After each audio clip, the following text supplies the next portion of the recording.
companheiros, minhas companheiras, eu queria inicialmente dizer a vocês que essa generosidade de identificar em mim uma atitude para ajudar a completar um trabalho do Grupo Tortura Nunca Mais tem sido fundamental. Na verdade, é um gesto de amizade, de identificação política, mas eu quero dizer a vocês que não houve a menor dificuldade para fazermos com que a Prefeitura do Rio de Janeiro assumisse essa homenagem. Eu sozinho, como vice-prefeito, não conseguiria isso. Foi um gesto em que eu quero reconhecer para vocês o pluripartidarismo da ação que nós temos.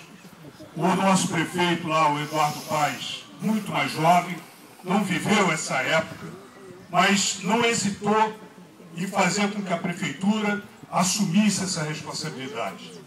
Nós temos aqui presente o nosso secretário de Conservação, sobre a sua égide, está a gestão dos cemitérios da Prefeitura, está aqui o coordenador de cemitérios da Prefeitura. Então, é para demonstrar, com a presença do Carlos Osório também aqui, que isso não foi um gesto pessoal, individual, isso foi um reconhecimento político de que isso, a cidade do Rio de Janeiro, deve isso a esses cidadãos, deve isso a esse movimento Tortura Nunca Mais, que mantém essa chama acesa, e nesse sentido o meu papel foi a identificação e a possibilidade de ser um canal para fazer com que isso prosperasse. Nada mais do que isso. Mas eu estou presente aqui porque essa história é a minha história. Desse mausoléu, ou melhor, desse memorial, estão aqui pelo menos 3 companheiros, outros eu não me lembro de ter, eu não conhecia a identidade, possivelmente, talvez alguns outros eu tenha encontrado também, mas pelo menos 3 aqui fizeram parte. Um deles, que é o Zé Raimundo, foram alguns encontros para discussão política em pleno calor das maiores dificuldades que a gente vivia naquele período.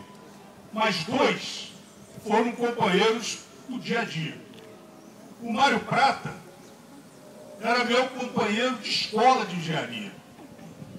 Nós militamos juntos, nós ganhamos o diretório acadêmico juntos, nós fizemos a política estudantil juntos e nós criamos todo o desenvolvimento do trabalho ombro a ombro. Quer dizer, eu fazia prova na sala com o Mário Prata, quer dizer, eu fazia parte do escritório do Mário Prata para a gente vencer os problemas, para a gente vencer os problemas da lei Suplicy, para a gente não podia ser reprovado, não podia ter dependência naquela época. Então, e o Mário Prata prosseguiu a luta, como eu também prossegui, e o Mário Prata tombou vítima da tortura, da violência do Estado brasileiro à época. O Zé Gomes Teixeira, que é o outro companheiro aqui, era um líder sindical. Esse companheiro, ele conviveu comigo muito tempo. Para contar uma simples passagem, eu e o Carlos Lamarca, e a Yara e a Velberg, ficamos pelo menos durante 2 meses juntos na casa da família do Zé Gomes Teixeira. Convivíamos com as crianças, discutíamos, fazíamos parte do trabalho escolar das crianças e convivemos o tempo todo com o Zé Gomes Teixeira. O Zé Gomes foi preso num momento lá, num processo, quando ele foi receber uma aposentadoria, foi barbaramente torturado e não disse que nós estávamos ali na casa dele. E nós, evidentemente, após um determinado período, nós vimos que tinha acontecido alguma coisa com o Zé Gomes Teixeira. E nós, então, saímos de lá, eu, Lamarca e a Yara, e fomos prosseguir o nosso trabalho, o nosso engajamento dentro do processo, sabendo que tínhamos perdido o Zé Gomes Teixeira. Não tínhamos ainda detalhe, mas com certeza ele tinha sido preso naquele momento. Isso que nós temos aqui caracterizado, os 14 companheiros que foram enterrados como indigentes, nós temos uma página longa de companheiros, como foi dito aqui, que nós vamos precisar resgatar. A contribuição que o Grupo Tortura Nunca Mais presta nessa atividade política é de fundamental importância. Hoje, manter acesa essa chama foi o que possibilitou que nós tivéssemos dado mais um passo nessa caminhada política. Eu considero, e eu sei, que a história é escrita pelos vencedores, mas ela é revista permanentemente, porque a sociedade muda, a correlação de forças se altera, e aí, nesse processo, as verdades começam a aparecer, mesmo que ela tenha, durante um determinado período, parecido que era verdade. E é esse o nosso papel político. Nós não vamos descansar enquanto nós não conseguimos restaurar a verdade da história dessa página da vida política do nosso país. Cada um com as suas armas, cada um com um determinado papel. É a soma dos diversos papéis que vai permitir a gente chegar a um bom termo. Eu jamais considerei que a vitória parcial fosse uma derrota. Eu sempre achei que a vitória parcial era só uma vitória parcial. Era mais um alento para prosseguir adiante. E não um momento para capitular e ficar se lamuriando ou reclamando ou concentrando o nosso ariete em direção àqueles que ainda estão vacilando, que ainda não estão tendo força para seguir adiante, ainda não estão tendo a coragem de assumir a história real. Essa comissão é uma comissão que tem um papel a cumprir. Eu não sei se ela vai chegar onde eu gostaria que ela chegasse, mas eu tenho certeza que lutar hoje para que ela seja implantada, que tenhamos lá nomes com dignidade e que ela vai permitir que a discussão prossiga. Ela não vai dizer tudo porque a correlação de forças não permite que se diga tudo. É uma ilusão entrar numa luta só porque se pode vencer. A gente entra na luta porque ela é justa. A gente trava uma luta porque ela é verdadeira. A gente entra na luta para somar mais gente do nosso lado. A gente entra na luta com o nosso exemplo para encorajar quem ainda não tem coragem. A gente não entra na luta para criticar quem não está à altura do que a gente quer. Esse é o processo histórico, é o desafio que a gente tem pela frente. Se não fosse assim, a Cecília já tinha capitulado há muito tempo. Se não fosse assim, o Tortura Nunca Mais não estaria conduzido e dando os exemplos que está dando para nós. E se não fosse assim, nós não teríamos hoje um memorial com um estímulo a mais a essa luta que a gente tem pela frente. Então eu considero, companheiros, que cada um de nós teve a sua experiência.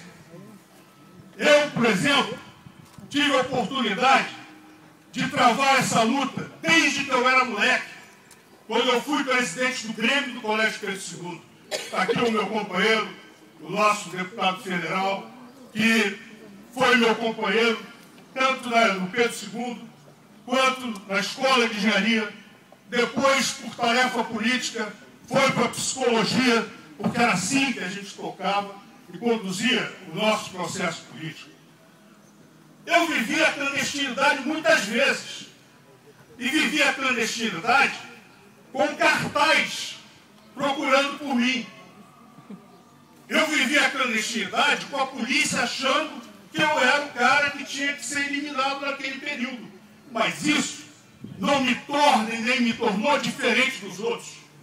Isso não me faz melhor do que ninguém, nem me dá nenhum outro direito a mais do que se não prosseguir com as tarefas no estágio das condições que a gente tenha para poder reunir mais gente, para acreditar que é possível atingir a vitória e que a nossa história apareça como a história real, que é a história dos companheiros, e será uma página da história da democracia do Brasil, e é uma história que precisa se espraiar para que a gente, de fato, tenha partidos políticos mais vigorosos, tenha uma história mais consistente ainda e tenha condições de olhar o horizonte, descortinar e entender que essa luta foi uma luta justa.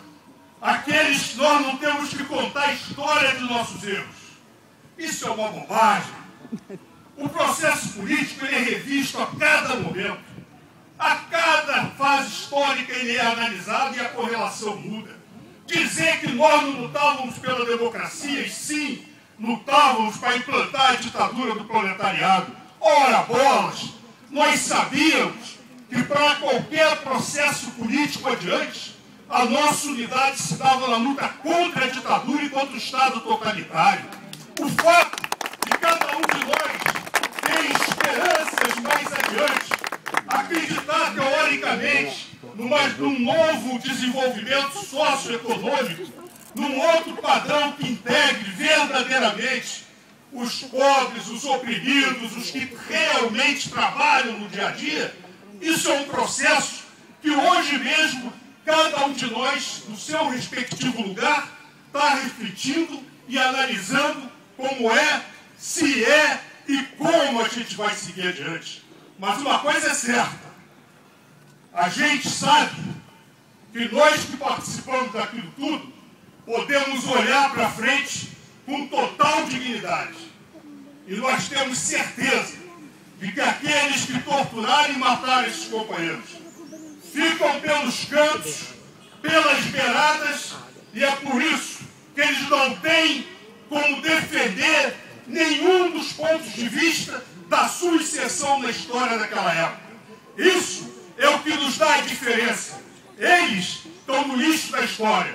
Os nossos companheiros estão esperando que a verdadeira história, semeada pela luta de cada um deles, de fato seja colocada de forma plena para que todos nós, nossos filhos, nossos netos e as futuras gerações do nosso país entendam como foi fundamental que aquela juventude procurasse concentrar o que havia de melhor dos seus sonhos, dedicando a luta política para ter a democracia e mudar o país. Essa é a luta desses companheiros e essa, com cada um de nós no seu papel, deve ser o nosso compromisso e a nossa luta.